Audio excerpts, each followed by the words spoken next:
Hello मेरे प्रिय छात्र एवं छात्राओं। आप आज आपको हम बताएंगे इसमें महत्वपूर्ण टॉपिक जो त्रैमासिक परीक्षा 2021 और यहाँ 22 में जो ये आपका त्रैमासिक परीक्षा हुआ है कक्षा 10वीं विषय हिंदी का, तो इसके हम आपको 1 से लेकर के प्रश्न 23 तक के सभी प्रश्नों के उत्तर बताएंगे। तो इस प्रकार से चलिए हम इसको शुरू करते हैं। तो यहाँ हमारा ये है समय रहेगा 2.5 घंटे का, जो पेपर में यहाँ सभी प्रश्न हल करना अनिवार्य है और यहाँ पे सही विकल्प हो जाएगा। सही विकल्प को हमें चुन करके लिखना है। तो चलिए यहाँ देखते हैं। ये पहला प्रश्न हमारा है, गोपियाँ किसे बड़भागी कह रही हैं। तो जो इसका है गोपियाँ किसको कह रही हैं, तो इसका हो जाए कृष्ण को, स्वयं को, उद्धव को, सूरदास को। तो यहाँ जो गोपियाँ हैं तो उद्धव को बड़भागी कह रही हैं। फिर दूसरा है, नेताजी की मूर्ति तैयार करने वाले मूर्तिकार का नाम था, तो क्या नाम था, तो इसका हो जाएगा यहाँ मोतीलाल हो जाएगा। फिर यहाँ है, भोलानाथ के ललाट पर कौन सा तिलक सुशोभित होता था, तो भोलानाथ के ललाट पर भभूत का जो तिलक है तो होता था, सुशोभित लगाते थे उनके पिता।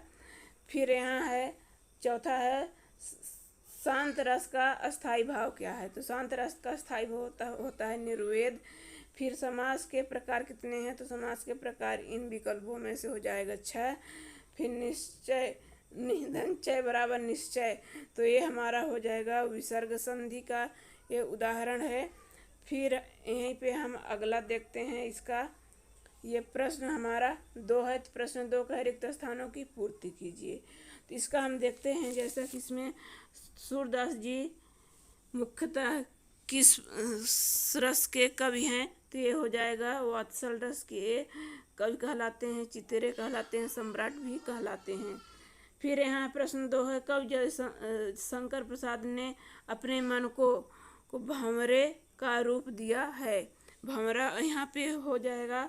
फिर यहाँ पे प्रश्न तीसरा है हमारा कि सभापति का भाषण खाली स्थान में छपा था, किस में छपा था, अखबारों में छपा था। भोलानाथ का वास्तविक नाम क्या था, तो तारकेश्वर नाथ उनका नाम था। फिर यहाँ काव्य के मुख्यतः कितने भेद होते हैं, तो काव्य के मुख्यतः 2 भेद होते हैं। फिर यहाँ प्रतिदिन में समास है, तो कौन सा समास है, इसका अव्ययी भाव समास है। फिर संचारी भावों की संख्या टोटल 33 होती है। तो इस प्रकार से ये यहाँ हो गया। फिर चलिए हम इसको अगला देखते हैं। ये प्रश्न हमारा ये 3 है, सही जोड़ी बनाइए। तो यहाँ जैसे आ है खंडा और खंडवा, तो इसी में से हमको देखना तो इसका हो जाएगा गुड़, तो गुड़ का यहाँ पे हो जाएगा ये चींटी, इसका हो जाएगा। सेवा करने वाले को हम क्या कहते हैं, ये हो जाएगा सेवक हो जाएगा इसका। फिर यहाँ माता का आंचल, तो ये क्या है, ये शिव पूजन सहाय द्वारा लिखा गया है, तो तीसरा क्या हो जाएगा। गद्द हमारी क्या है, तो गद्द हमारी ये स्वाभाविक अभिव्यक्ति है, 4 का ये हो जाएगा। फिर रस काव्य की क्या है, तो रस काव्य की आत्मा है, 5वें का। फिर जयशंकर प्रसाद, तो ये हैं छायावाद के कवि। तो इस प्रकार से इसका हो गया। तो आप लोगों से एक छोटी सी रिक्वेस्ट है कि हमारे चैनल को लाल बटन दबा के सब्सक्राइब कर दीजिए, वीडियो को भी लाइक कर दीजिए, अपने दोस्तों में शेयर कर दीजिए, और जो भी आपको ज़रूरी हो कमेंट करें। सब्सक्राइब करने से क्या होगा कि जब भी हम वीडियो डालेंगे तो आपके मोबाइल पर नोटिफिकेशन जाएगा, और जिससे आप उससे पढ़ करके अधिक से अधिक फ़ायदा ले सकते हैं। तो चलिए हम फिर अब अगला देखते हैं। अगला हमारा यहाँ है प्रश्न 4 का, ये है सत्य सत्य लिखिए। तो हम इसमें देखेंगे यहाँ पे कि ये सत्य असत्य, तो सत्य सत्य कौन सा देख लेते हैं। पहला का है, आत्मकथ्य कविता पहली बार हंस पत्रिका में प्रकाशित हुई थी, तो ये हमारा हो जाएगा सत्य है, पहली बार प्रकाशित हुई थी। बाल गोविंद भगत के गीतों में प्रभु मिलन का भाव होता था, तो ये भी हमारा सत्य है। फिर जॉर्ज पंचम की नाग पाठ में सरकारी तंत्र पर व्यंग किया गया है, तो ये भी हमारा सही है।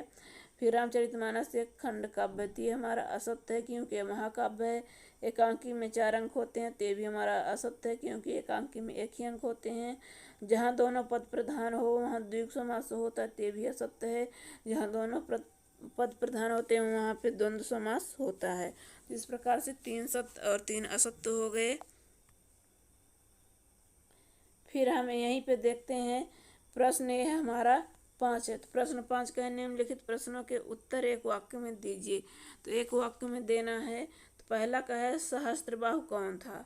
तो ये सहस्त्रबाहु कौन था, तो इसका सही उत्तर हो जाएगा अर्जुन जो है सहस्त्रबाहु था। फिर यहाँ पे दूसरा हो जाएगा आत्मकथ कविता में कौने मधुप का प्रयोग किसके लिए किया है। जो मधुप शब्द है किसके लिए, तो मधुप शब्द जो है तो आत्मकथ में भंवरा के लिए किया गया है यहाँ पे। फिर हमारा यहाँ अगला है कि नाक किसका प्रतीक है। तो जो नाक है हमारा, तो नाक यहाँ हमारा सम्मान का प्रतीक है। इज्जत भी इसे कह सकते हैं, इज्जत का प्रतीक है। प्रतिष्ठा, मान मर्यादा। तो इस प्रकार से इसमें से हम कोई भी एक लिख सकते हैं। फिर यहाँ पे अगला हमारा है कहानी के तत्वों को लिखिए। तो कहानी के तत्वों को लिखने के लिए एक सूत्र है जो कि यहाँ पे कपास दे भाऊ होता है, भाऊ। तो इससे हम कहानी के तत्वों को लिख सकते हैं।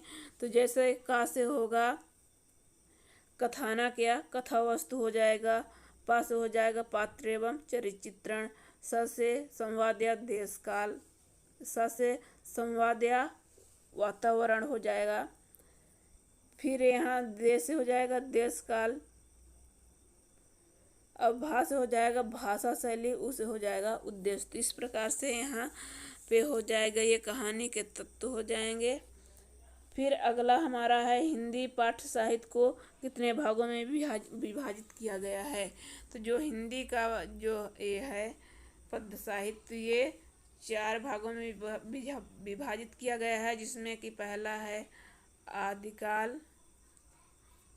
आदिकाल हो जाएगा। दूसरा है भक्तिकाल, आदिकाल भक्तिकाल हो गया। फिर तीसरा है रीतिकाल, और चौथा हमारा है आधुनिक काल। तो इस प्रकार से हिंदी साहित्य को 4 भागों में विभाजित किया गया है। फिर हमारा अगला यहाँ है वर्णों के सार्थक समूह को क्या कहते हैं। तो वर्णों के सार्थक समूह को हम यहाँ शब्द कहते हैं, हो जाएगा। फिर भोलानाथ यहाँ है, भोलानाथ के पिता आटे की कितनी गोलियाँ गंगा जी में प्रवाहित करते थे। तो ये हो जाएगा 500 गोलियाँ वो प्रवाहित करते थे। फिर यहाँ पे हमारा है अगला ये कि प्रश्न 6 है उद्धव के व्यवहार की तुलना किससे की गई है, लिखिए। तो चलिए हम इसको देख लेते हैं।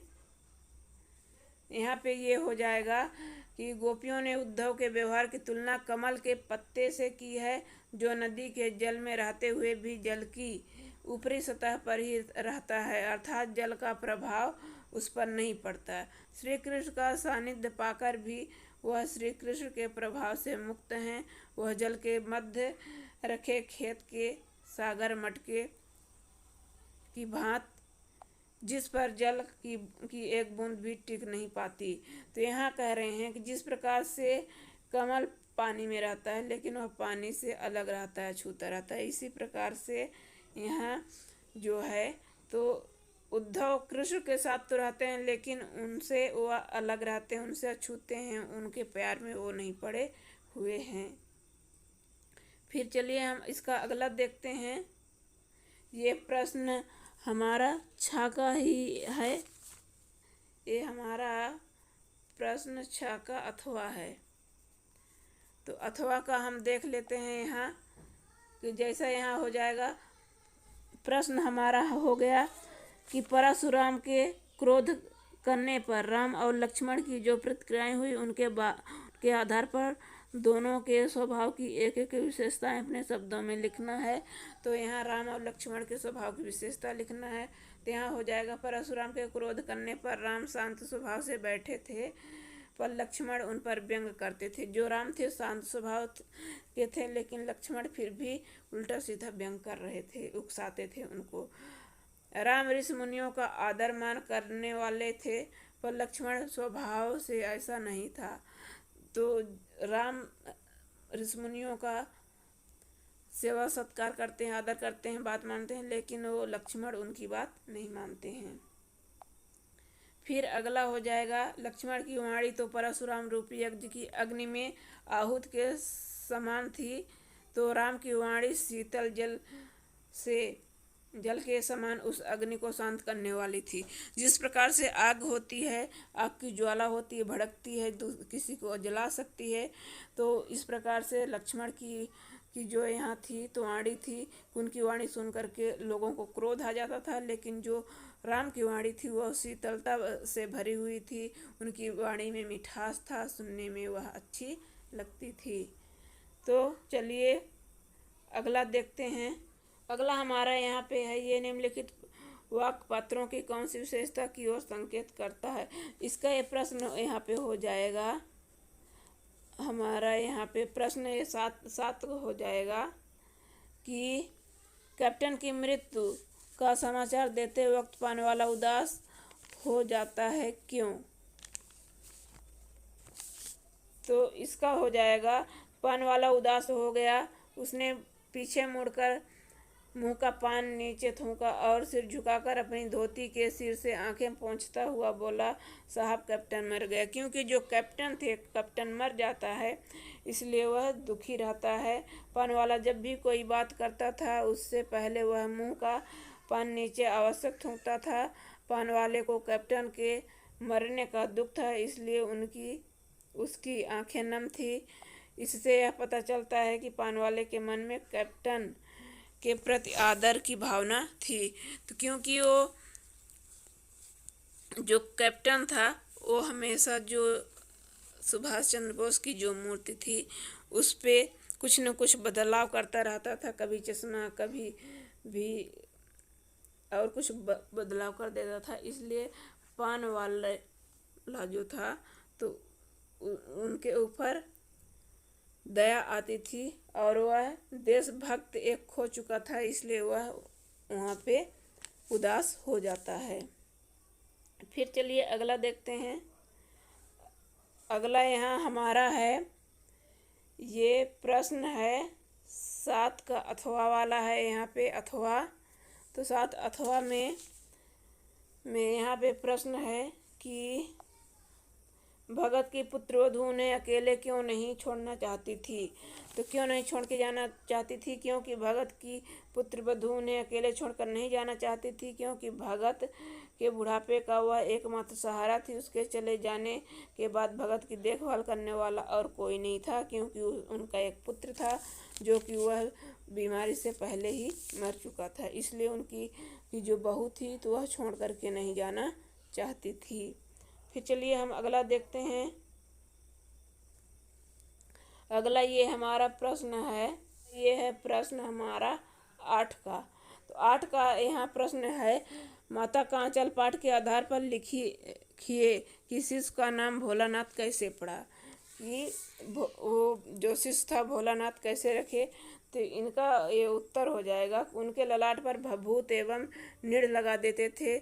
सिर पर संबी जटाएं होने के कारण भभूत के साथ वह बग भोला बन जाते थे। पिताजी उन्हें इस रूप में देखकर बड़े प्यार से भोलानाथ कहकर पुकारते थे, और फिर इस तरह उनका भोलानाथ पड़ गया। क्योंकि जब वो छोटे थे तो उनको भभूत चंदन लगाया जाता था, जटाएं बांध दी जाती थी बाल में, तो इस प्रकार से वह भोलानाथ के जैसे दिखते थे, और उनके पिता प्यार से भोलानाथ कहा करके पुकारते थे, और इस प्रकार से उनका फिर यहाँ पे नाम भोलानाथ पड़ जाता है। फिर चलिए हम अगला देखते हैं।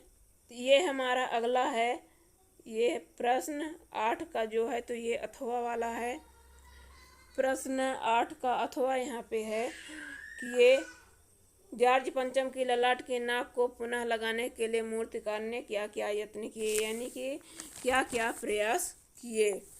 तो यहाँ ये हो जाएगा कि ये मूर्तिकार के द्वारा किए गए यत्न निम्नलिखित हैं, जिसमें कि पहला है मूर्ति के पत्थर के प्रकार आदि का पता न चलने पर व्यक्तिगत रूप से नाक लगाने की जिम्मेदारी लेते हुए देश भर के पहाड़ों और पत्थर की खानों का तूफानी दौरा किया।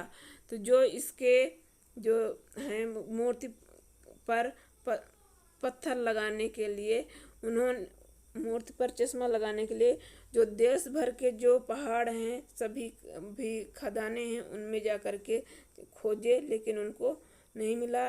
फिर अगला यहाँ पे एक खा है, उसने देश में लगे हर छोटे बड़े नेताओं की मूर्ति की नाक से पंचम की लाट की नाक का मिलान किया, ताकि उस मूर्ति से नाक निकाल कर पंचम लाट पर नाक लगाई जा सके, परंतु यह दुर्भाग्य से सभी की नाक जॉर्ज पंचम की नाक से बड़ी निकली।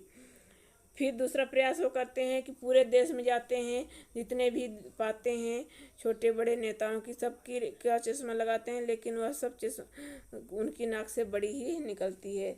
फिर तीसरा है, आखिर जब उसे नाक नहीं मिली तो हताश मूर्तिकार और चिंतित एवं आतंकित हुक्मरानों ने जिंदा इंसान की नाक लगवाने का परामर्श दिया और प्रयत्न भी किया। तो इस प्रकार से जब कुछ भी नहीं मिला तो जिंदा इंसानों की ही उसमें नाक लगाने की कोशिश किए, प्रयत्न किए। तो इस प्रकार से इसमें जॉर्ज पंचम ने लाट की नाक को पुनः लगाने का प्रयास किए हैं। फिर चलिए हम यहाँ अगला देखते हैं। अगला हमारा है ये प्रश्न जो है 9।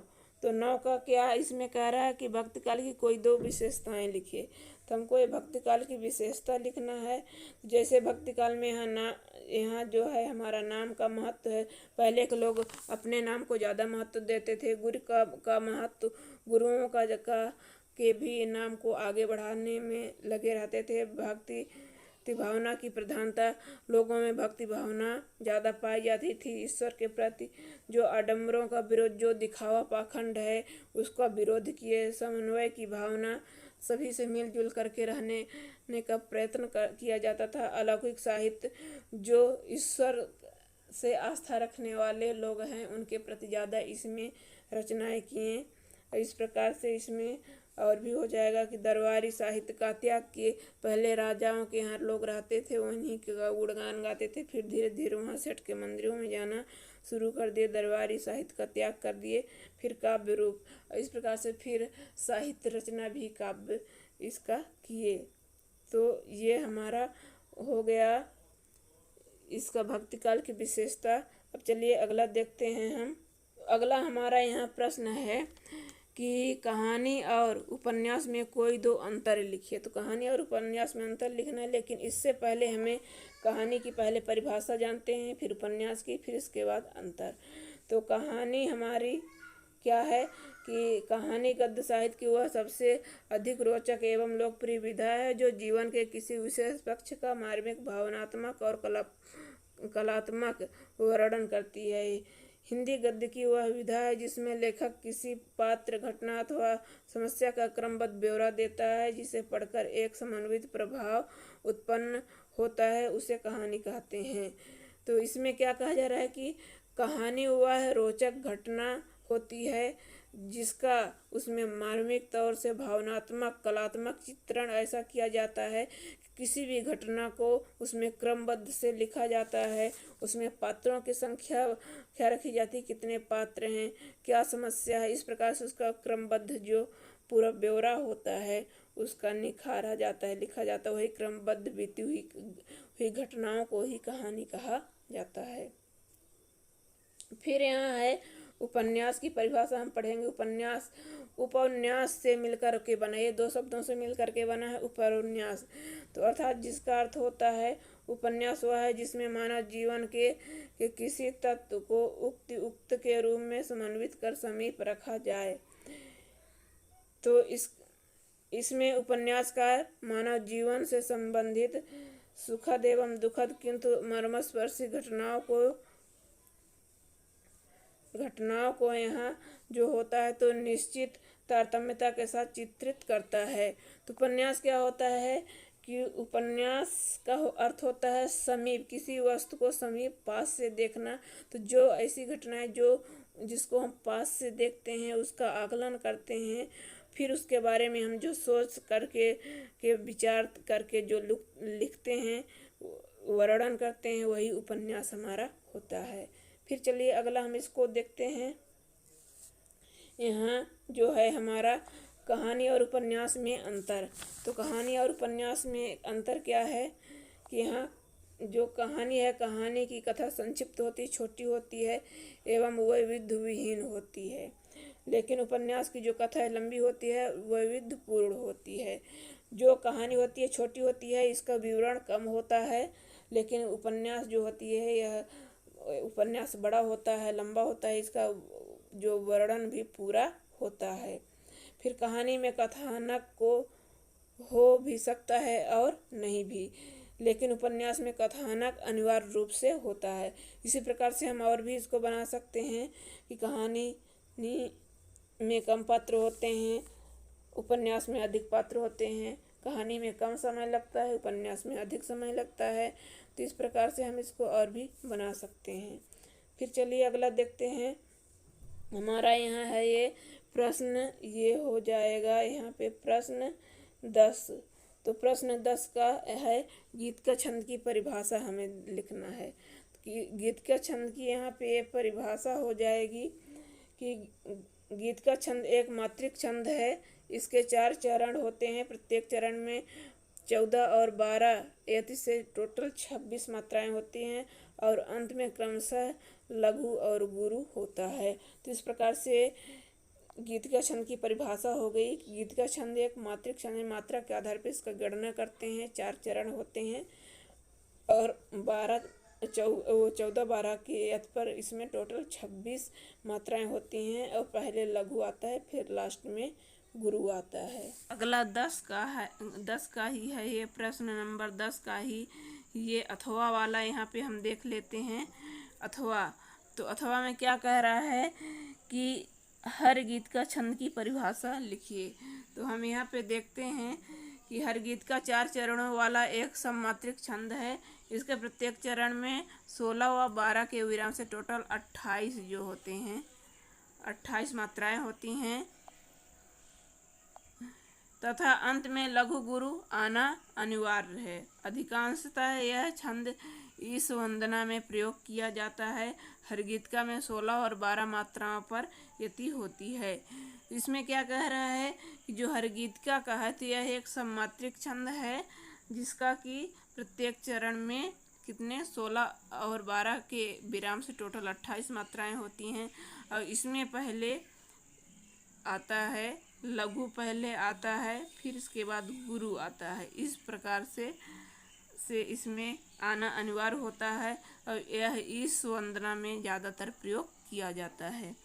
तो मेरे प्यारे बच्चों, इस वीडियो को बनाते हुए बहुत मुझे टाइम भी लग रहा है, और हम समय से उपलब्ध नहीं करा पा रहे हैं। तो प्लीज़ कम से कम मेरे चैनल को अधिक से अधिक सब्सक्राइब करिए, लाइक करिए, और इसी प्रकार से अपना प्यार बनाए रखिए। चलिए हम अगला देखते हैं। अगला हमारा यहाँ है ये प्रश्न नंबर 11। तो 11 का यहाँ पे दिया है, 11 का पूछा है कि प्रश्न है कि महाकाव्य और खंडकाव्य में कोई 2 अंतर लिखिए। इसमें महाकाव्य और खंडकाव्य में अंतर पूछा है। तो चलिए हम यहाँ पे देखते हैं कि महाकाव्य, तो इसमें जीवन का समग्र चित्रण या वर्णन होता है, और खंडकाव्य इसमें जीवन के किसी एक अंश का वर्णन होता है। तो महाकाव्य जो होता है किसी व्यक्ति के संपूर्ण जीवन पर आधारित होता है, किसी महान व्यक्ति पर होता है, लेकिन संपूर्ण जीवन पर आधारित होता है। उसका शुरू से लेकर अंत तक पूरा उसमें विवरण रहता है। और जो खंडकाव्य होता है तो किसी महापुरुष के बारे में या किसी महान व्यक्ति के बारे में एक ही पक्ष का, एक ही खंड का, एक ही शरीर का अंग का उसमें वर्णन होता है। तो इस प्रकार से हमें यहाँ इसमें कहेंगे कि महाकाव्य में समग्र चित्रण होता है, और खंडकाव्य में किसी एक अंश का चित्रण होता है। ये फिर यहाँ पे दूसरा हो जाएगा, इसमें अनेक रसों का वर्णन होता है। और महाकाव्य में जो है तो उसमें जैसे कि वीर, श्रृंगार, अद्भुत, भयानक, इसमें कई रस सम्मिलित होते हैं। लेकिन जो खंड काव्य होता है तो इसमें एक ही रस का वर्णन होता है, चाहे कोई भी रस से लिखा जाए लेकिन उसमें एक ही रस का प्रयोग होगा। तो इसमें 2 ही पूछा है, लेकिन चलिए हम और बता देते हैं। फिर इसमें है यहाँ तीसरे में हो जाएगी, इसमें अनेक छंदों का प्रयोग भी होता है महाकाव्य में, लेकिन खंड काव्य में इसमें एक ही छंद का प्रयोग होता है, यानी यह छोटा रहता है। और महाकाव्य जो है हमारा तो रामचरितमानस हो गया, जो कि तुलसीदास द्वारा लिखा गया है। इसी प्रकार से कामायनी भी एक महाकाव्य ही है, जो कि जयशंकर प्रसाद के द्वारा लिखी गई है।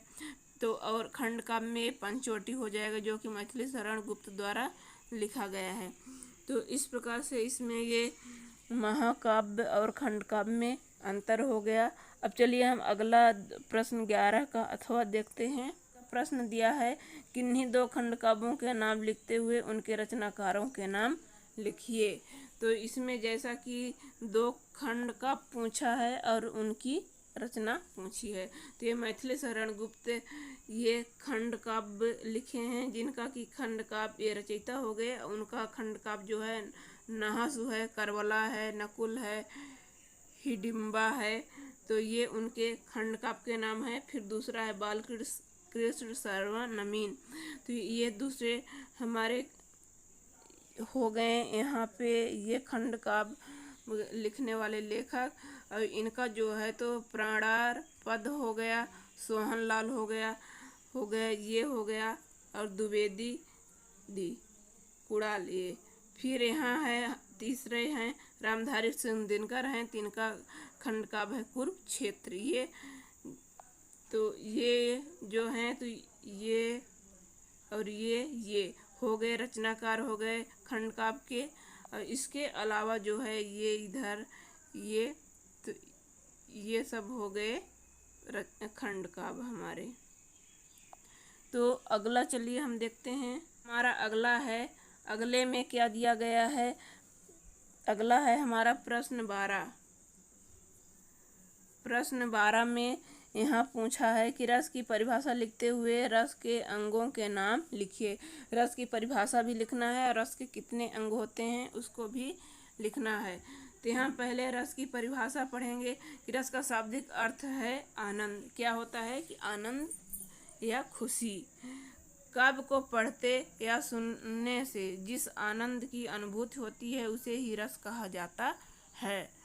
तो ये हो गया रस की परिभाषा कि कोई भी हो गया, जैसे कविता, कहानी, निबंध, लेखक जो हो गया, तो जो हम इसको पढ़ते लिखते हैं या सुनने से जो हमें आनंद की प्राप्ति होती है उसे ही हम रस कहते हैं।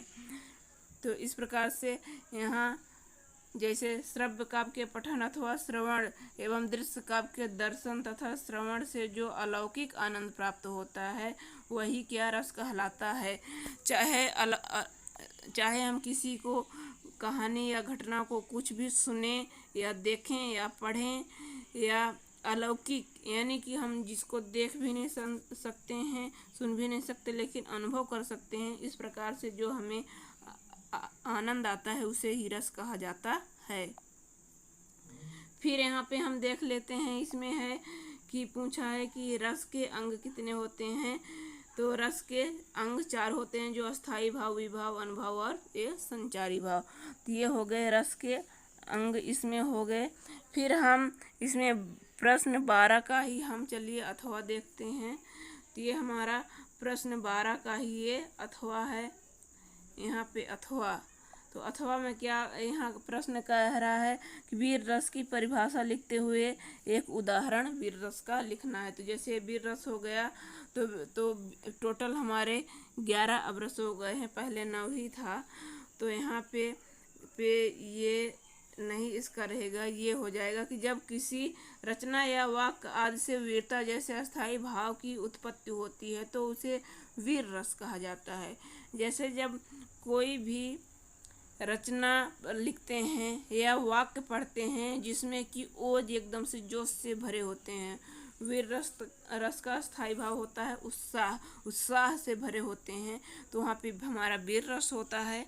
जैसा कि यहाँ पे इसका ये पहला है हमारा कि बुंदेले हर बोलों के मुख, हमने सुनी कहानी थी, खूब लड़ी मर्दानी वह तो झांसी वाली रानी थी।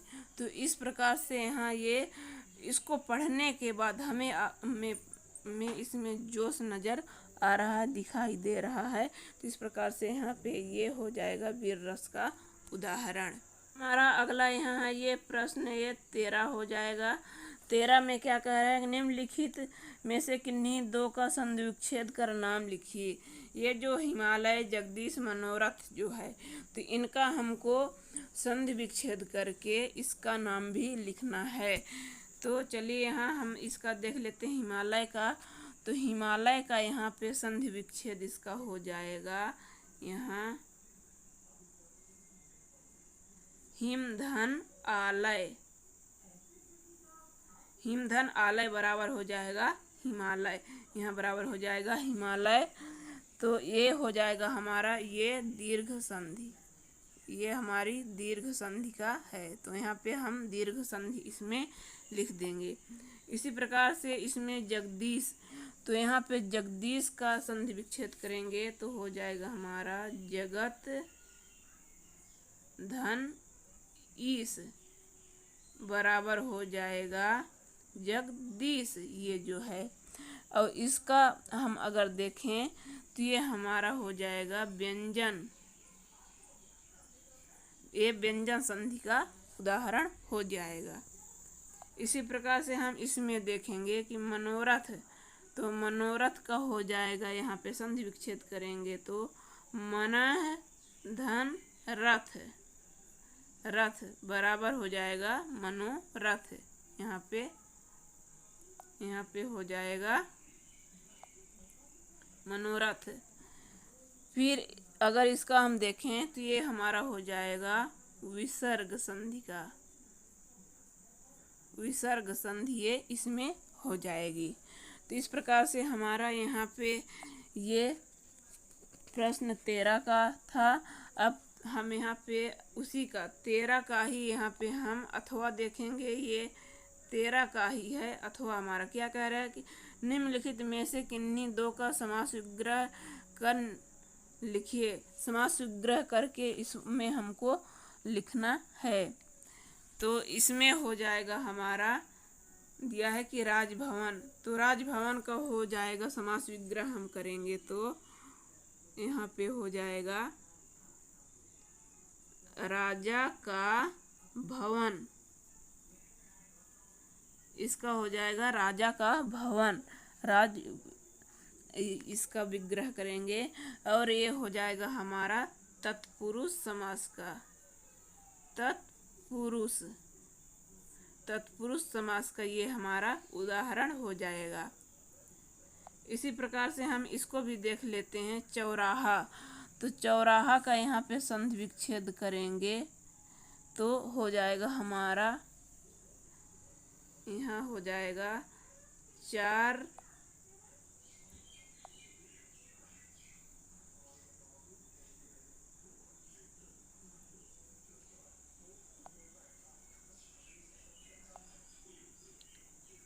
इसी प्रकार से हम इसका देख लेते हैं चौराहा का। तो चौराहा का हम यहाँ पे करेंगे समास विग्रह करेंगे तो इसका हो जाएगा चार राहों का समूह, समूह हो जाएगा चार राहों का समूह बराबर चौराहा। और यह इसको देखा जाए कि यह कौन सा समास है तो इसमें हो जाएगा हमारा द्विगु समास हो जाएगा। इसमें ये द्विगु समास इसका हो जाएगा। इसी प्रकार से यहाँ इसका हो जाएगा रात दिन। तो रात दिन का यहाँ पे हम समास विग्रह करेंगे तो हो जाएगा रात और दिन, इसका समास विग्रह हो जाएगा। और इसमें हो जाएगा हमारा यहाँ पे द्वंद्व समास, ये द्वंद्व समास का उदाहरण हो जाएगा। तो इस प्रकार से इसका हो गया हमारा यहाँ पे ये प्रश्न 13 का हो गया। ये रहा हमारा अगला 14 प्रश्न है। यहाँ पे प्रश्न 14 है, निम्नलिखित मुहावरों का अर्थ लिखते हुए वाक्यों में प्रयोग कीजिए। तो यहाँ है ये मुहावरा है घी के दिए जलाना। तो इसका हम अर्थ लिखेंगे। तो घी के दिए जलाने का अर्थ होता है कि बहुत अधिक खुशी मनाना। यहाँ हो जाएगा बहुत अधिक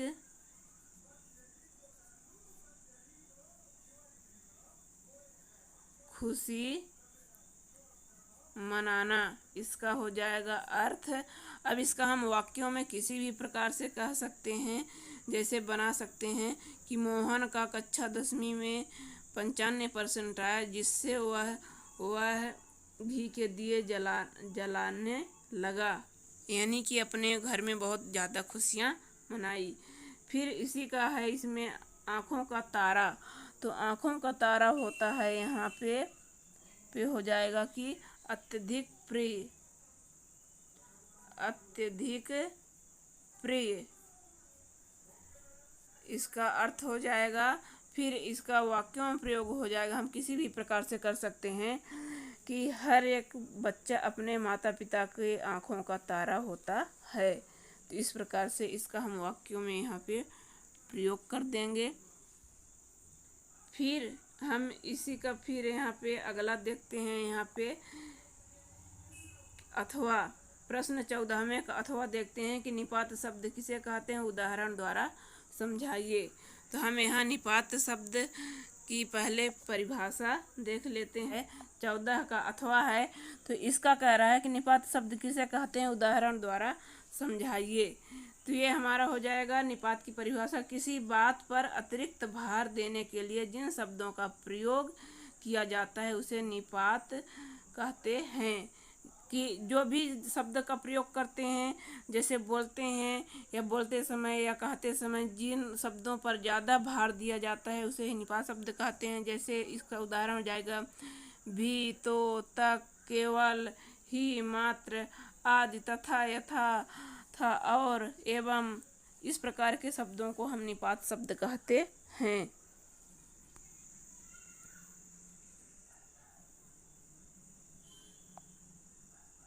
हमारा यहाँ चलिए अगला देख लेते हैं। अगला यहाँ हो जाएगा ये प्रश्न 15। तो प्रश्न 15 में क्या कह रहा है कि निम्नलिखित अशुद्ध वाक्य को शुद्ध कीजिए। तो अशुद्ध वाक्य को यहाँ क्या करना है, शुद्ध करना है। जैसे कह रहा है श्री कृष्ण के अनेकों नाम है, तो यहाँ अनेकों के स्थान पे हो जाएगा ये जो है, तो अनेकों के स्थान पे हो जाएगा यहाँ अनेक, यहाँ पे हो जाएगा अनेक, कि श्री कृष्ण के अनेक नाम हैं। यहाँ हो इसका अगला वाला हो जाएगा खा, कि वह एक से काना है। तो वह एक से काना है, तो इसके स्थान पे हो जाएगा ये जो काना है, तो काना के स्थान पे हो जाएगा वह एक आँख से अंधा, एक आँख से अंधा है। तो इस प्रकार से यहाँ काना के स्थान पे हमारा ये अंधा हो जाएगा, इसका शुद्ध रूप। फिर हम चलिए इसी का देखते हैं। ये अगला है हमारा, यहाँ पे ये है 15 का ये अथवा। तो 15 का अथवा है निम्नलिखित वाक्यांशों के लिए एक शब्द लिखिए। ये जो वाक्यांश दिया गया है ये हमारा रास्ता दिखाने वाला। तो रास्ता दिखाने वाले को हम एक वाक्य में क्या कहेंगे, एक वाक्य में हमारा हो जाएगा यहाँ मार्ग, यहाँ पे हमारा रास्ता दिखाने वाले को एक वाक्य में हो जाएगा मार्ग दर्शक। यहाँ पे हो जाएगा हमारा मार्गदर्शक, यानी रास्ता दिखाने वाले। इसी को हम और भी कह सकते हैं कि पथ हो जाएगा पथ प्रदर्शक, पथ प्रदर्शक हो जाएगा। तो इस प्रकार से हम एक वाक्य में कहते हैं, इसका कर देंगे। और यहाँ खा जो खा है हमारा, तो हो जाएगा जो उच्च कुल में पैदा हुआ हो। तो जो उच्च कुल में पैदा होता है उसके लिए एक वाक्य में हो जाएगा यहाँ पे कुलीन, उसको कहा जाता है एक वाक्य में इसका। तो इस प्रकार से इसमें ये हो गया। फिर चलिए अगला हम देखते हैं। यहाँ ये अगला हमारा है ये प्रश्न 16 का। तो 16 में क्या दिया गया है कि सूरदास का इसमें पूछा है कि कोई दो रचनाएं लिखते हुए उनकी काव्यगत विशेषताएं लिखना है। तो सूरदास का पहले हम इसमें देखेंगे जो थोड़ा सा जीवन परिचय कि सूरदास हिंदी के भक्तिकाल के महान कवि थे। हिंदी साहित्य में भगवान श्री कृष्ण के अनन्य उपासक और ब्रजभाषा के श्रेष्ठ कवि महात्मा सूरदास हिंदी साहित्य के सूर्य माने जाते हैं। सूरदास जन्म से अंधे थे या नहीं, इस संबंध में विद्वानों में मतभेद है।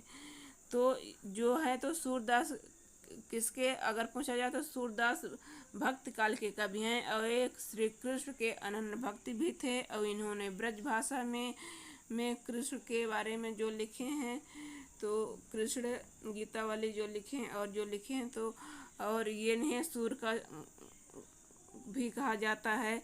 ये इनको कुछ वैज्ञानिक, कुछ लोग जन्म से अंधे मानते हैं, कुछ लोग मानते हैं कि बाद में अंधे हैं। तो इनमें क्लियर नहीं है कि जन्मांध थे कि बाद में अंधे हुए हैं। फिर इसी का हम इसमें देखेंगे सूरदास जी द्वारा लिखित ग्रंथ, यानी कि जो उनकी रचनाएं हैं। तो जैसे क्या है, सूरसागर है जो सूरसागर की प्रसिद्ध रचना है, जिसमें 1.25 लाख पद संग्रहित थे, किंतु अब 7-8 हजार पद ही मिलते हैं। जो सूरसागर उनका जो है ये रचना है, तो सूरसागर में 1.25 लाख थे, लेकिन अब सिर्फ 7-8 हजार ही मिलते हैं। इन्हीं का अगला यहाँ है सुरसारावली, ये भी एक उन्हीं का रचना है, साहित्य लहरी है, जिसमें उनके कूट पद संकलित हैं। फिर नल दमयंती जो है ये भी सूरदास द्वारा ही लिखा गया है। फिर ब्याहलो, तो ये उनकी इस प्रकार से इसमें रचनाएं हो गई। अब हम इसमें देखेंगे सूरदास की काव्यगत विशेषताएं, उसमें हम पहले रचना देखे, अब इसमें हम सूरदास की जो विशेषताएं हैं उसको देखेंगे।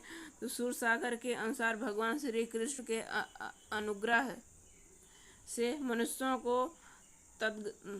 सद्गति मिल सकती है। अटल भक्ति कर्म भेद जाति भेद ज्ञान योग से श्रेष्ठ हैं।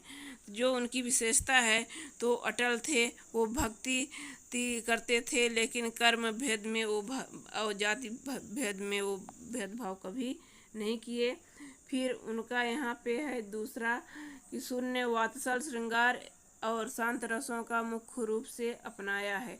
जो उनकी दूसरी विशेषता है, तो उन्होंने वात्सल रस, श्रृंगार और शांत को, इन्हीं रसों को अपनाया है। शून्य अपनी कल्पना और प्रतिभा के सहारे कृष्ण के बाल्य रूप का अंतिम अति सुंदर, सरस, सजीव और मनोवैज्ञानिक वर्णन किया है। बालकों की चपलता, स्पर्धा, अभिलाषा, आकांक्षा का वर्णन में विश्वव्यापी बाल स्वरूप का चित्रण किया है। बाल कृष्ण की एक एक चेष्टाओं में चित्रण में कवि ने कमाल की होशियारी एवं सूक्ष्म निरीक्षण का परिचय दिया है। जैसे कि यहाँ पे उनका एक छोटा सा दोहा भी ये है, मैया कब ही बढ़ाएंगी चौटी, कितनी बार मोहि दूध पियत भई, यह अजहू है छोटी। तो जो उनकी माँ यशोदा थी, तो जब दूध नहीं पीते थे तो उनकी माँ बोलती थी कि दूध पियोगे तो तुम्हारे बाल जल्दी बढ़ेंगे, लेकिन बार बार यही कहे कि उनको दूध पिलाती थी। इसके बावजूद भी जब दूध वो पीने के बाद भी चोटी नहीं बढ़ी, तो अब पूछते हैं कि मैया मुझे कितनी बार कह के दूध पिलाती है, लेकिन कब मेरी चोटी बढ़ेगी। इस प्रकार से इसमें उनका विशेषता है कि वह सुंदर, सरस, सजीव और किसी भी चीज़ को आसानी से वह इसमें चित्रण कर देते थे। तो ये हमारे सूरदास का हो गया यहाँ पे जो है तो ये साहित्यिक विशेषताएं काव्यगत। फिर अगला चलिए हम देखते हैं। तो ये है हमारा अगला, तो ये भी हमारा प्रश्न 16 का ही है। प्रश्न 16 का अथवा, ये अथवा है जिसमें कि पूछा गया है कि जयशंकर प्रसाद जी की कोई दो रचनाएं लिखते हुए उनकी काव्यगत विशेषताएं लिखना है। तो चाहे उसको लिखना है लिखें या इसको, तो इसमें हो जाएगा ये कि महान लेखक, पहले हम इसका जीवन परिचय थोड़ा सा देखते हैं। महान लेखक और कवि जयशंकर प्रसाद का जन्म सन 1879 ईस्वी में हुआ तथा मृत्यु सन 1037 ईस्वी में हुई। बहुमुखी प्रतिभा के धनी जयशंकर प्रसाद का जन्म वाराणसी के एक प्रतिष्ठित परिवार में हुआ था। बचपन में ही पिता के निधन से पारिवारिक उत्तरदायित्वों का बोझ उनके कंधों पर आ गया। तो इस प्रकार से उनका जन्म यहाँ सन 1889 में हुआ था, उत्तर प्रदेश में हुआ था, वाराणसी जिला में, और उनका निधन 1037 ईस्वी में हुआ और उनके पिता का निधन बचपन में ही हो गया था। तो उनका जीवन परिचय हो गया। अब चलिए हम उनका देखते हैं रचनाएं। ये उनकी है रचनाएं। मुख्य रचनाएं हैं चित्रधारा, कामायनी जो कि महाकाव्य है, आंसू, लहर, झरना, एक घूंट, विशाख, अजातशत्रु, आकाशदीप, ये जो उनकी कहानी का नाम है, आंधी, ध्रुव स्वामिनी ये भी कहानी है, तितली और कंकाल ये उपन्यास हैं। तो इस प्रकार से उनके की रचनाएं यहाँ पे हैं। फिर यहाँ हम देखेंगे प्रसाद जी की विशेषताएं देखेंगे, भाषागत विशेषताएं उनकी के जो पाठ में क्या क्या विशेषताएं हैं। तो हो जाएगा ये पहला, प्रसाद जी ने अपनी रचनाओं में परिमार्जित साहित्यिक तथा संस्कृतनिष्ठ खड़ी बोली का प्रयोग किया है। उन्होंने अपनी जो रचनाओं में संस्कृतनिष्ठ खड़ी बोली का प्रयोग किए हैं और परिमार्जित शब्दों का प्रयोग किए हैं। फिर अगला है इनकी भाषा में यहाँ पे हो जाएगा ओज। ओज माधुर एवं प्रवाह सवर्त दर्शनीय होता है। तो इनकी भाषा में यहाँ हो जाएगा कि उनकी जो रचनाएं थीं तो ओज गुण से और माधुर गुण से भरी हुई थी। फिर यहाँ अगला है यहाँ पे ये तीसरा कि साथ जिसे कहते हैं कि इनके कालों में सुगठित शब्द योजना दृष्टिगोचर होती है।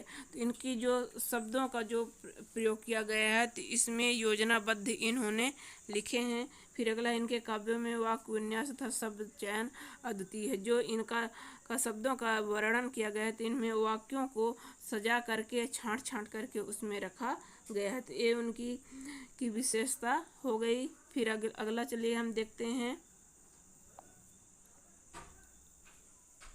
अगला यहाँ ये है हमारा प्रश्न, ये हो जाएगा हमारा 17 का जो है कि स्वयं प्रकाश जी की कोई दो रचनाएं लिखते हुए उनकी साहित्यिक विशेषता लिखना है। तो यहाँ पे ये हो जाएगा। पहले हम उनके बारे में थोड़ा सा अच्छा, यहाँ पे हम पहले उनकी रचना देख लेते हैं कि उनकी रचना है जलते जहाज पर। ये उनकी रचना है जो कि 1982 में प्रकाशित हुई। फिर ज्योति रस की सारथी ये जो 1987 में हुई प्रकाशित। फिर उत्तर जीवन कथा ये 1993 में। बीच में विनय 1994 में। और जो ईंधन है 2004 में। तो सूरज कब निकलेगा, इस प्रकार से ये उनका रचनाएं हो गई यहाँ पे। फिर हम इनका अगला चलिए देखते हैं। अगला उनका यहाँ है साहित्यिक विशेषताएं। तो स्वयं प्रकाश जी का यहाँ पे साहित्यिक विशेषताएं हम देखते हैं कि स्वयं प्रकाश के साहित्य पर आदर्शवादी विचारधारा का काफ़ी प्रभाव है। इनकी कृतियों में देश, समाज, नगर गांव की सुख समृद्धि देखने की आकांक्षा प्रकट हुई है। भारतीय संस्कृत जीवन मूल्य उनमें प्रवाहित हुए हैं। मध्यम वर्गीय जीवन के कुशल चितेरे स्वयं प्रकाश जी की कहानियों में वर्ग शोषण के विरुद्ध चेतना है। तो हमारे सामाजिक जीवन में जाति, संप्रदाय और लिंग के आधार पर हो रहे भेदभाव के विरुद्ध प्रतिकार का स्वर भी है। रोचक किस्सा गोई शैली में लिखी गई उनकी कहानियाँ हिंदी की वाचिक परंपरा को समृद्ध करती हैं। तो इस प्रकार से उनकी विशेषताएं हो गई कि वे जो हैं आदर्शवादी विचारधारा से मेल रखते हैं। वो अपने देश के लिए, समाज के लिए, नगर गाँव के लिए सुख समृद्धि चाहते हैं। उसी के लिए वो इसी प्रकार की रचनाएं लिखते हैं। जो हमारा भारतीय संस्कृत है वो हमेशा बना रहे, इसमें मध्यम वर्गीय लोगों का इसमें वो ज़्यादा ध्यान रखते हैं। उनसे संबंधित जो शोषण होता है उनका विरोध करते हैं, विरोध जाति संप्रदाय का भी विरोध करते हैं। इस प्रकार से वो भेदभाव के विरोध करते हैं और लोगों का इसमें भला करते हैं। और जो उनकी रचना है तो किस्सा गोई शैली पर ये लिखी गई है। तो ये हमारा हो गया स्वयं प्रकाश का यहाँ पे थोड़ा सा जीवन परिचय, रचनाएं और साहित्यिक विशेषता। फिर अगला चलिए हम देखते हैं। तो चलिए हम अगला देखते हैं। अगला हमारा है यहाँ ये प्रश्न 19। प्रश्न 19 में है अपठित गद्यांश को पढ़कर पूछे गए प्रश्नों के इसमें हमको उत्तर देना। ये जो प्रश्न है इन्हीं प्रश्नों का हमको इसमें उत्तर लिखना है। तो अपठित का अर्थ ही होता है कि बिना पढ़ा हुआ, अर्थात जो पाठ विषय से हट के रहता है उसे हम अपठित कहते हैं। तो चलिए हम देख लेते हैं यहाँ कि श्रम साधना करने वाले को यश प्राप्त होता है और वैभव भी। श्रम करने के लिए निर्धन परिवार, यहाँ परिवार, फिर यहाँ हो जाएगा बालक भी उच्च पद पर आसीन हो जाता है और अपने परिवार की आर्थिक स्थिति बदल देता है। श्रम करके हमें अलौकिक आनंद की प्राप्ति होती है तथा परम संतोष का अनुभव होता है। श्रम करने से हमारा शरीर स्वस्थ रहता है। श्रम करने वाले प्रायः दीर्घजीवी होते हैं। श्रम करने वाला विकास परिस्थितियों में भी नहीं घबराता है। आत्मविश्वास उनका रक्षक बन जाता है। परिश्रम सफलता का मूल मंत्र है। बिना परिश्रम किए किसी को भी सफलता नहीं मिलती। यदि मिलती है तो वह स्थान नहीं होती। परिश्रम व्यक्ति में आत्मसंतोष और आत्मनिर्भरता की भावना लाता है। परिश्रम का कोई विकल्प नहीं है, अतः परिश्रमी बनो। तो इस प्रकार से ये हमारा हो गया। अब हमको इसी में से ढूंढ करके इसका जो है तो ये प्रश्न हमारा लिखना है। तो ये देखिए ये अपठित गद्यांश हमारा हो गया। अब इसका हम देखेंगे प्रश्न। तो ये प्रश्न है हमारा श्रम का पर्यायवाची शब्द लिखिए। तो श्रम का पर्यायवाची जो होता है तो यहाँ पे हो जाएगा ये हमारा परिश्रम। ये जो है एक हो जाएगा। श्रम का पर्यायवाची परिश्रम होता है, इसे मेहनत भी कहते हैं। फिर अगला हमारा है दूसरा का सफलता का मूल मंत्र क्या है। तो सफलता का जो मूल मंत्र है तो यहाँ पे हो जाएगा हमारा। तो इसका भी ये यहाँ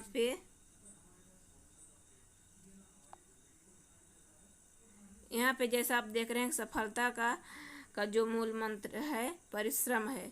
तो परिश्रम जो है यहाँ परिश्रम सफलता का क्या है, मूल मंत्र है। अगर परिश्रम करेंगे तभी हमें सफलता मिलेगी, इसलिए इसका यहाँ से लेकर के और यहाँ तक हो जाएगा। फिर यहाँ पे है हमारा तीसरा कि श्रम करने वालों का रक्षक कौन होता है। तो श्रम करने वालों का रक्षक तो इसी में से हमको ढूंढ के लिखना है कि यहाँ आत्मरक्षक उनका रक्षक बन जाता है। जो आत्मविश्वास जो होता है तो आत्मविश्वास करने वालों का ही वह क्या श्रम रक्षक बन जाता है।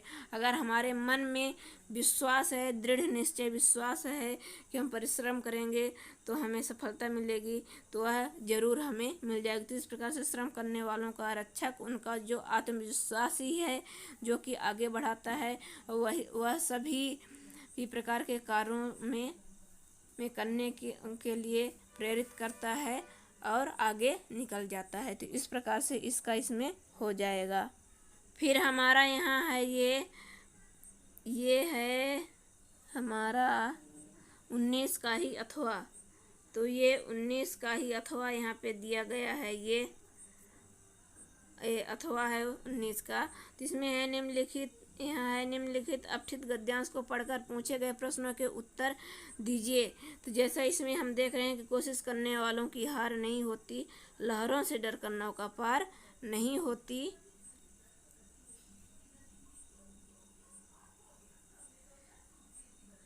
फिर अगला यहाँ दिया है, नन्ही चींटी जब दाना लेकर चढ़ती है, चढ़ती दीवारों पर 100 बार फिसलती है। मन का विश्वास रगों में साहस भरता है, चढ़कर गिरना, गिर कर चढ़ना ना अखरता है। आखिर उसकी मेहनत बेकार नहीं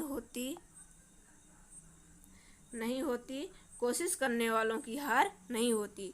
तो ये हमारा एक अपठित है और इसमें से हमको ये लिखना है, यहाँ पे प्रश्नों को लिखना है, तो के उत्तर लिखना है। इसमें हम प्रश्न देखेंगे, चींटी की मेहनत बेकार क्यों नहीं होती। तो क्यों नहीं होती है, क्योंकि हमको इसी में लिखना है ये कि उसकी जो है कोशिश, यहाँ पे वो कोशिश जो है, तो कोशिश करने से वह हार नहीं मानती है, इसलिए कोशिश करने वालों की कभी हार नहीं होती है। तो यहाँ पे ये इसका पहला हो जाएगा कि मेहनत बेकार, चींटी की मेहनत बेकार क्यों नहीं जाती है, तो कोशिश करने वालों की कभी हार नहीं होती है, तो इसका पहले को हो जाएगा। फिर इसी में हम दूसरा देखेंगे, खाका की कोशिश का पर्यायवाची लिखिए।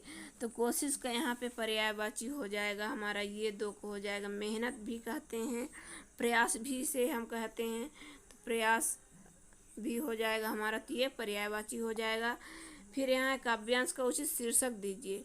तो काव्यांश का उचित शीर्षक में हो जाएगा कि जिस प्रकार से चींटी चढ़ती है, वह गिरती है, फिर चढ़ती है, फिर गिरती है, वह असफल नहीं होती, अपने आप को वह कोशिश करने से हार नहीं मानती है, तो एक दिन वह जरूर सफलता प्राप्त करती है, आगे चढ़ जाती। इसी प्रकार से अगर व्यक्ति के अंदर साहस है, उत्साह है, मन में दृढ़ निश्चय है, तो वह चाहे कितनी भी मुसीबतें आएं, लेकिन उसका सामना करके वह आगे बढ़ जाएंगे और कोशिश करने वालों की कभी हार नहीं होगी। तो आपसे एक बार फिर से मेरी छोटी सी रिक्वेस्ट है कि प्लीज़, बहुत मुझे टाइम लगा है, मेहनत लगा है बनाने में, तो आपको ऐसा ही अपडेट पाने के लिए हमारे चैनल को कम से कम सब्सक्राइब कर लीजिए और लाइक भी कर दीजिए, वीडियो को शेयर भी दोस्तों में कर दीजिए ताकि वो भी इसको अधिक से अधिक पढ़ सकें। तो चलिए हम अगला फिर यहाँ देखते हैं।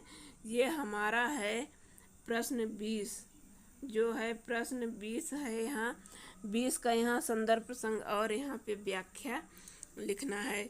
तो ये है हमारा ये है पद्यांश हमारा, उधव तुम हो अति बड़ भागी, अपरस रहत स्नेह तगा तय, नाहिन मन अनुरागी, पुरैन पात रहत जल भीतर, तारस देह न दागी, ज्यों जल माह तेल की गागर, बूंद न ताकव लागी, प्रीत नदी में पाँव न बोर्यो, दृष्टि न रूप परागी, सूरदास अबला हम भोरी, गुर चाटी ज्यों पागी। तो इस प्रकार से ये है, लेकिन इसका जो है, तो इसमें आपके प्रश्न में सिर्फ यहीं तक दिया गया है, ये है ये यहीं तक दिया गया है। तो इसका हम पहले इसमें देखेंगे, पहले हम इसका प्रश्न जो है तो संदर्भ लिखेंगे। तो सबसे पहले हम इसका देखेंगे संदर्भ। तो संदर्भ में हमारा हो जाएगा कि प्रस्तुत पद्यांश हमारी क्षितिज भाग 2 के पुस्तक के सूरसागर के भ्रमर गीत से लिया गया है, जिसके लेखक सूरदास जी हैं। तो ये हो जाएगा संदर्भ में। फिर हमारा प्रसंग में हो जाएगा, फिर हमारा यहाँ प्रसंग में हो जाएगा। प्रसंग में होगा कि इस पद में सूरदास जी ने कृष्ण के मथुरा जाने के बाद स्वयं न लौटकर उद्धव के जरिए जो गोपियों के पास संदेश भेजा है, तो उद्धव ने निर्गुण ब्रह्म एवं योग का उपदेश देकर के गोपियों की विरह व्यथा को इसमें शांत करने की अपेक्षा उसको और अधिक बढ़ा दिए हैं, जिससे कि गोपियां जो प्रेम मार्ग को है वो पसंद करती थीं। उनके कारण अब वह जो प्रेम मार्ग था उद्धव का, वो शुष्क संदेश की तरह वो लगने लगा है और वह अब उसको नहीं पसंद करती हैं, उन्हें शुष्क जो है संदेश नहीं चाहिए, इसी का इसमें प्रयोग किया गया है। तो उसमें गोपियों का जो विरह वेदना है, तो शुष्क संदेश सुन करके उद्धव का और वह व्याकुल हो जाती हैं, और वह इसमें विरह वेदना उनको की दर्शाया गया है। तो जैसा आप इसमें देख रहे हैं, ये है हमारा अगला 22 का है, प्रश्न 22 का अथवा। ये अथवा है कि वार्षिक परीक्षा की तैयारी की सूचना हेतु पिताजी को एक पत्र लिखना है। तो इसी को हम यहाँ पे ये देख लेते हैं, इधर ये पता हो जाता है। फिर यहाँ पे हम संबोधन करते हैं, पूज्य पिताजी सादर चरण स्पर्श। तो इस प्रकार से यहाँ पे इधर हम संबोधन करते हैं अपने से बड़ों को। फिर यहाँ हम लिखेंगे कि आपका पत्र मिला, अत्यंत प्रसन्नता हुई। मैं इन दिनों अपनी वार्षिक परीक्षा की तैयारी में व्यस्त हूँ। प्रतिदिन 8-10 घंटे पढ़ाई करता हूँ। मैंने लगभग सभी विषयों की अच्छी तैयारी कर ली है। मैं आपको विश्वास दिलाता हूँ कि मैं इस वर्ष प्रथम श्रेणी में अवश्य उत्तीर्ण हो जाऊँगा। तो इस प्रकार से यहाँ हम कुछ भी लिख सकते हैं कि अंग्रेजी और गणित में मुझे विशेष योग्यता पाने की आशा है। यदि आप ₹600 मनी ऑर्डर से भेज दें तो कुछ परीक्षा उपयोगी पुस्तकें खरीद कर मैं तैयारी और अच्छी से कर सकूंगा। पूजनीय पिताजी को चरण स्पर्श। फिर इस प्रकार से इधर हो जाएगा आपका प्रिय पुत्र, जो भी नाम होगा। तो इस प्रकार से ये एक अनौपचारिक पत्र ये है। तो यहाँ पे हम इसको और भी दूसरे रूप में भी लिख सकते हैं अपने समझ से, कि वीडियो बहुत ज़्यादा लंबा हो रहा है, इसलिए इसका दोबारा बताएंगे तो बहुत लंबा हो जाएगा। चलिए अगला देखते हैं। फिर हमारा यहाँ है ये अगला प्रश्न, ये 23। तो प्रश्न 23 में यहाँ पूछा है कि निम्नलिखित में से किसी एक विषय पर 100 से 120 शब्दों में सारगर्भित निबंध यहाँ पे लिखना है। तो जैसा कि यहाँ पे ये इसमें पूछा है विद्यार्थी जीवन और अनुशासन, तो इससे संबंधित चलिए हम एक निबंध देख लेते हैं। इसमें पूछा विद्यार्थी जीवन और अनुशासन, पर्यावरण प्रदूषण एवं निदान, स्वच्छ भारत अभियान, मेरा प्रिय खेल। तो इस प्रकार से इसमें 4 निबंध पूछा है, तो 4 में से कोई एक पर लिखने के लिए बोले हैं। तो चलिए देख लेते हैं। पहले हम इसकी क्या रूपरेखा लिखते हैं, तो रूपरेखा तैयार करते हैं। रूपरेखा के ही आधार पे हम अगला लिखते हैं। तो जैसा इसका हो जाएगा, प्रस्तावना पहले लिखते हैं। प्रस्तावना, अनुशासन का महत्व, अनुशासन की जड़ें, विद्यार्थी से आशाएं, छात्रों में अनुशासनहीनता तथा उसका निवारण, अनुशासन की ज़रूरत और उपसंहार। तो इस प्रकार से हमें यहाँ पे इसमें लिखते हैं, रूपरेखा तैयार करते हैं। फिर इन्हीं रूपरेखा के आधार पर हम इसका विवरण करते जाते हैं। तो चलिए यहाँ पे जैसा हम देख लेते हैं प्रस्तावना। तो प्रस्तावना में क्या डालेंगे कि विद्यार्थी किसी राष्ट्र विशेष का अक्षय कोष होते हैं। जो आज का विद्यार्थी है वह कल देश के भविष्य का कर्णधार बन सकता है। देश के प्रगति उन्हीं के कंधों पर अवलंबित है। विद्यार्थी जीवन में बालक में अच्छे भाव, विचार, संस्कार एवं मानवीय भावनाएं पल्लवित एवं विकसित होती हैं। विद्यार्थी जीवन में अजित ज्ञान जीवन पथ का संबल बनता है। तो इस प्रकार से इसमें हो जाएगा कि जो आज के विद्यार्थी वही कल के नागरिक होंगे, कल के भविष्य होंगे, उन्हीं के कंधों पर भार जाएगा। तो अगर वह अच्छे विद्यार्थी रहेंगे, संस्कारित रहेंगे, तो अच्छा देश का विकास भी करेंगे। फिर हमारे जीवन में, विद्यार्थियों के जीवन में अनुशासन क्यों महत्व है, तो अनुशासन का महत्व, अनुशासन के नियमों का बीजारोपण बाल्यकाल से ही होना चाहिए, क्योंकि विद्यार्थी जीवन में जो संस्कार पड़ जाते हैं वे अस्थायी होते हैं। प्रकृति भी अनुशासन में बंध कर संचालित हो रही है। जिस भांति रात दिन तथा ऋतु परिवर्तित होती रहती है, उसी प्रकार नियमबद्ध जीवन में भी परिवर्तन का चक्र निरंतर रहता है। तो जिस प्रकार से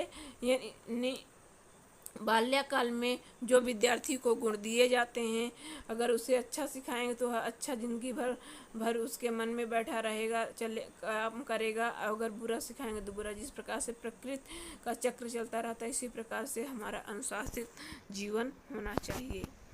फिर यहाँ है अनुशासन की जड़ें। तो अनुशासन की जड़ें शिक्षा संस्कार युक्त होनी चाहिए। अनुशासन स्वेच्छा से होना चाहिए, यह हमें संयमी बनाता है।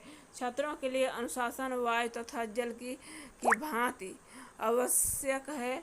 छात्र जीवन जितना सदाचार अनुशासित तथा सुंदर होगा, उतना ही शेष जीवन भी सुखी तथा संपन्न होगा, इसमें कोई संदेह नहीं। तो इस प्रकार से यहाँ पे इसका हो जाएगा कि अनुशासन की जड़ें जितने मजबूत रहेगी, विद्यार्थी अनुशासन में रहेंगे, वह उतना ही अधिक मजबूत बना पाएगा देश को। फिर यहाँ विद्यार्थी से आशाएं। तो आज का विद्यार्थी ही कल का देश का कर्णधार बनेगा, वही राष्ट्र का भाग्य विधाता बनेगा। आज भारत की लव श्रृंखलाएं छिन्न भिन्न हो चुकी हैं, अतः छात्रों को जागरूक होकर अनुशासित होकर अपने कर्तव्यों का पालन करना चाहिए। देख रहे हैं कि आज दिनों दिन सब अलग थलग होता जा रहा है, छिन्न भिन्न हो रहा है, तो एक विद्यार्थी ही है जो कि सबको इकट्ठा कर सकता है। फिर अगला हम यहाँ देखेंगे छात्रों में अनुशासनहीनता तथा उसका निवारण जो हो जाता है तो कैसे करें। तो छात्रों द्वारा निरंतर तोड़ फोड़ हड़तालें तथा सरकारी संपत्ति के विनाश के समाचार हर रोज समाचार पत्रों में आते रहते हैं। तो इस प्रकार से हमें सुनने को मिलता है कि विद्यार्थी तोड़फोड़ करते रहते हैं, उनमें अनुशासनहीन हो जाते हैं जो बच्चे, तो वही उद्दंडता करते हैं और वो पालन नहीं करते। इस प्रकार से वातावरण भी पूर्णतः अनुशासित नहीं है।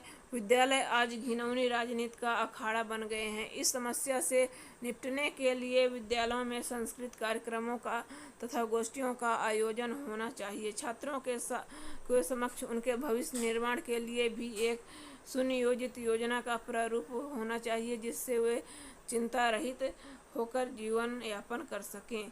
जिस प्रकार से आज किसी यहाँ जो है तो उनका भी भविष्य खतरे से खाली नहीं है। इस प्रकार से ऐसे विद्यालयों में संस्कृत कार्यक्रम हो या गोष्ठियाँ हों जिनमें कि अनुशासन को बताया जाए और छात्रों का निवारण हो सके। फिर यहाँ अगला है अनुशासन की ज़रूरत हमें क्यों पड़ती है। तो अनुशासन से छात्रों में अपने उत्तरदायित्वों को निभाने का गुण स्वयं उभर कर आता है। अपनी उन्नति के लिए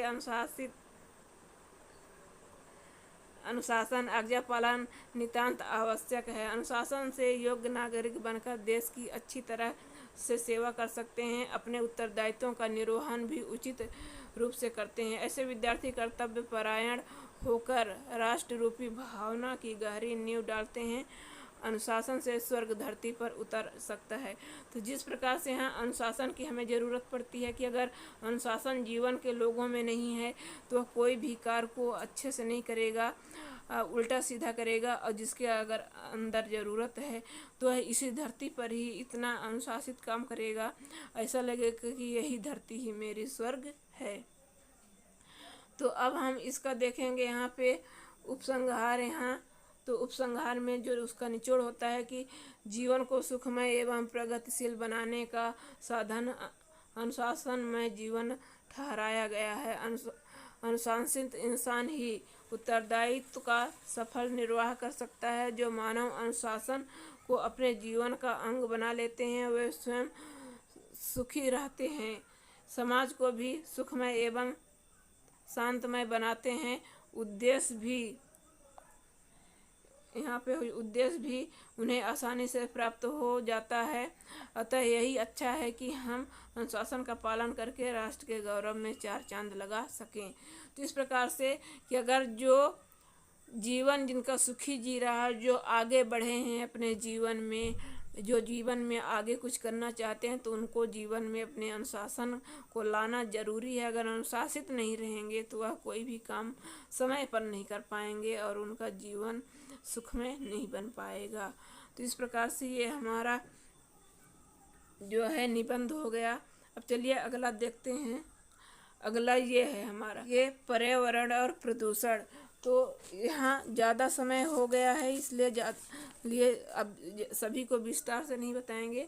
इसकी मात्र रूपरेखा देख लीजिए। रूपरेखा बन जाएगा तो निबंध इसका बन जाएगा, जिसमें पहले हम प्रस्तावना लिखेंगे, फिर पर्यावरण और प्रदूषण क्यों होता है। तो पर्यावरण का आशय क्या है, प्रदूषण के कारक कौन कौन से होते हैं, पर्यावरण प्रदूषण के निराकरण के उपाय क्या हैं, और इस प्रकार से और भी हम इसमें पॉइंट बना सकते हैं कि पर्यावरण से लाभ, पर्यावरण से हानि, इस प्रकार बना सकते हैं उपसंहार। तो ये है यहाँ। फिर यहाँ अगला हमारा है निबंध जो ये निबंध है स्वच्छ भारत अभियान पर। ये इसकी भी रूपरेखा, तो इसे ही कक्षा 9वीं और 10वीं के कुछ बच्चों को ये पता नहीं है कि रूपरेखा क्या है। तो रूपरेखा इसी को कहते हैं। इसका जो 3 नंबर का आता है प्रस्तावना, जैसे कि किसी भी विषय पे हो जाएगा तो उसका सिर्फ पॉइंट लिखना, विस्तार से न करना ही रूपरेखा है। तो यहाँ पे हो जाएगा प्रस्तावना। स्वच्छ भारत अभियान की शुरुआत कब हुई, कब से माना जाता है, वर्तमान समय में स्वच्छता को लेकर भारत की स्थिति क्या है, और स्वच्छता का महत्व हमारे जीवन में क्यों जरूरी है, और इस प्रकार से उपसंहार। तो ये हमारे कक्षा 10वीं का त्रैमासिक परीक्षा का इसमें संपूर्ण एक प्रश्न 1 से लेकर के प्रश्न 23 तक के संपूर्ण प्रश्नों का इसमें हल है। तो मुझे आशा है कि आपको ये वीडियो पसंद आएगी, और इस वीडियो को अधिक से अधिक शेयर करें, लाइक करें, सब्सक्राइब करें, और अपने दोस्तों को भी शेयर करें। इसी उम्मीद के साथ रखते हैं। धन्यवाद।